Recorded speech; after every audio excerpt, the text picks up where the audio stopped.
नमस्कार, मैं हूं अनुज श्रीवास्तव। आप देख रहे हैं यूपी मांगे उत्तर। बीते 10 दिन में तीसरी बार बीजेपी कुनबे की ताकत में इजाफा हुआ है। दरअसल आज लखनऊ में बीजेपी दफ्तर में एक साथ विपक्ष के 18 नेताओं ने भगवा गमछा पहनकर बीजेपी की सदस्यता ग्रहण की है। बीजेपी प्रदेश अध्यक्ष भूपेंद्र चौधरी और दोनों डेप्यूटी सीएम की मौजूदगी में राजपाल सैनी, अंशुल वर्मा, शालिनी यादव जैसे पश्चिम और पूर्वांचल के बड़े चेहरों ने बीजेपी का दामन थामा है। बीजेपी ज्वाइन करने वाले नेताओं में सपा, बसपा, आरएलडी और कांग्रेस के नेता शामिल हैं। इनमें सबसे ज्यादा सपा के नेता हैं। बीजेपी ज्वाइन करने वाले सपा नेताओं ने अखिलेश यादव पर तंज कसते हुए कहा है कि कुछ लोग 2000 के नोट की तरह होते हैं, समय पर बदल जाते हैं। 2024 की लड़ाई के लिए बीजेपी अपना कुनबा मजबूत करने में जुटी है और इसी कड़ी में विपक्षी दल में सेंधमारी कर उनके दिग्गज नेताओं को पार्टी में शामिल करवाया जा रहा है। बीजेपी का कहना है कि पीएम मोदी और सीएम योगी के विकास कार्यों से प्रभावित होकर विपक्ष के नेता बीजेपी में शामिल हो रहे हैं, लेकिन विपक्ष बीजेपी पर पार्टी तोड़ने का आरोप मढ़ रहा है। तो खास पैनल के साथ चर्चा की शुरुआत करेंगे। आखिर विपक्षी खेमे में इतनी भागम भाग क्यों है, लेकिन पहले यह रिपोर्ट देखिए।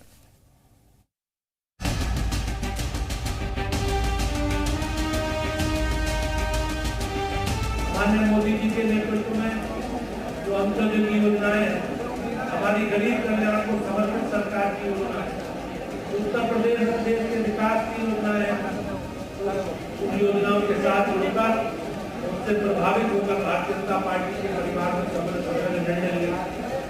मैं उनका स्वागत और अभिनंदन करता हूँ।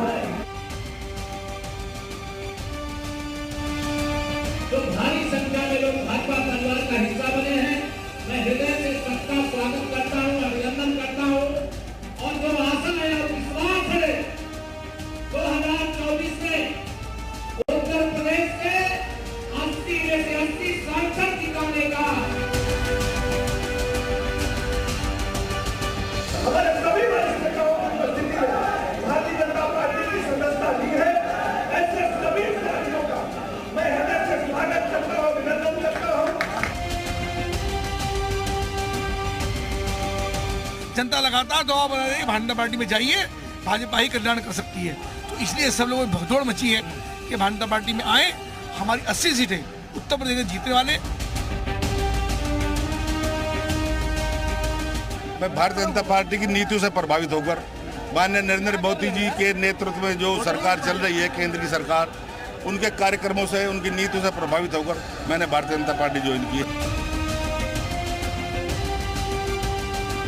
देखिए, देश भर के विपक्षी दलों के एक साथ एक मंच पे आने से भारतीय जनता पार्टी में निराशा है, हताशा है, घबराहट है। इसलिए वो भारतीय जनता पार्टी जो 5 साल में एनडीए को भूल गई थी, वो एनडीए के सहयोगियों को आज याद कर रही है, उनकी बैठक कर रही है। उत्तर प्रदेश में वो दूसरे दलों से आए हुए लोगों को ज्वाइनिंग करा रही है।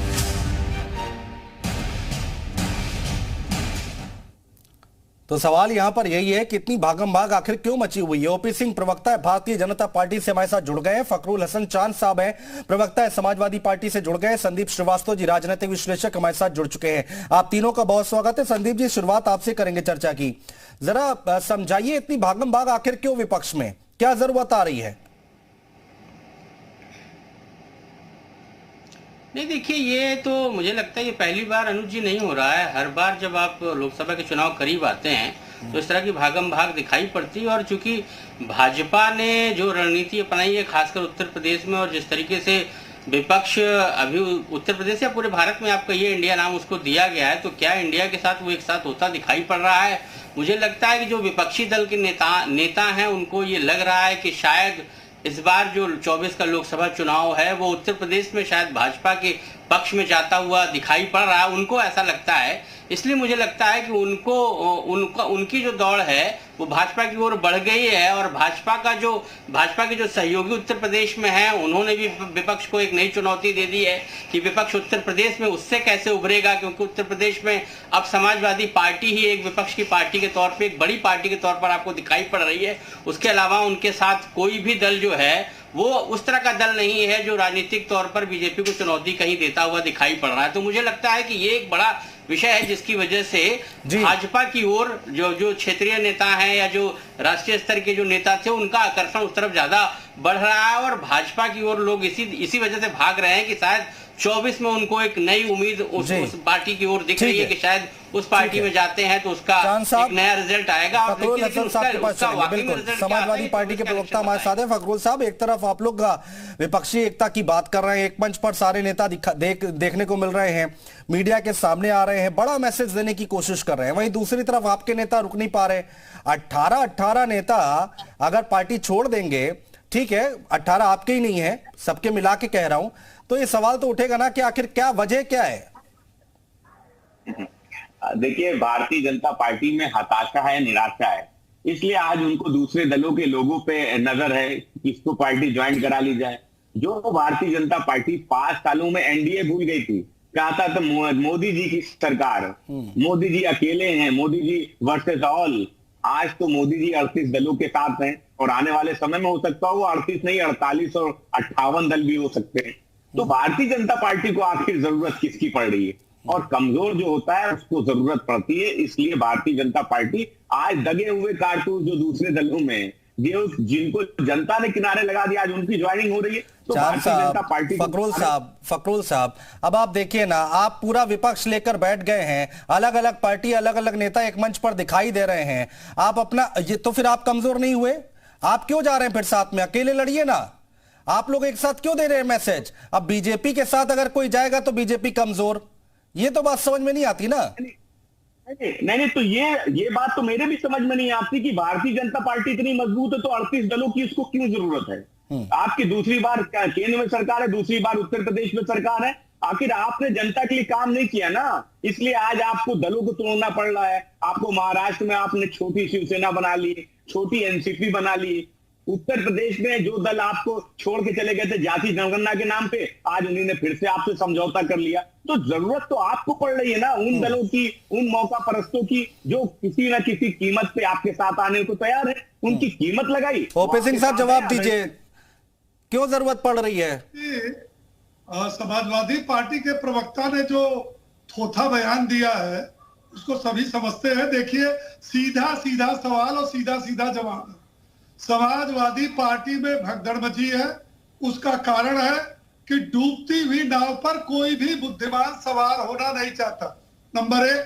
नंबर 2, एक तरफ परिवारवादी प्राइवेट लिमिटेड पार्टी है तो अनुज जी दूसरी तरफ लोकतांत्रिक कार्यकर्ता cadre based party.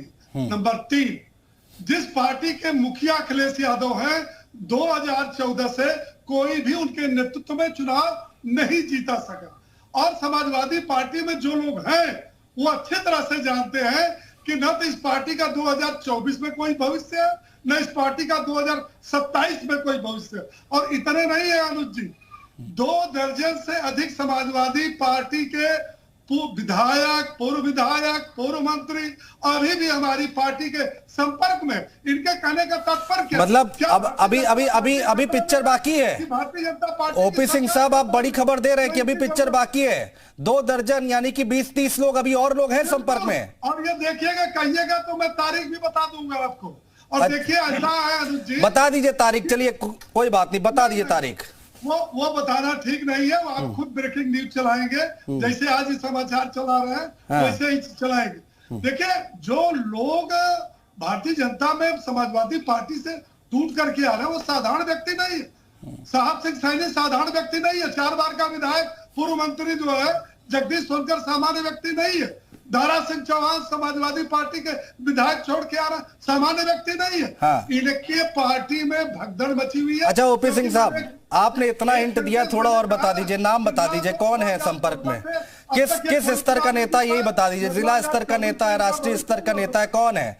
Akhilesh Yadav के खासम खास है, कौन है संपर्क में? इतना कुछ तो बता दीजिए। नहीं, समाजवादी पार्टी के पूर्व मंत्री, पूर्व विधायक, ये दोनों संपर्क में है। लीजिए चांद साहब, पूर्व मंत्री और पूर्व विधायक जाने वाले हैं, वो तो कह रहे हैं कि चैलेंज कर रहा हूं कि डेट भी बता सकता हूं कब आएंगे। आप मुस्कुरा रहे हैं।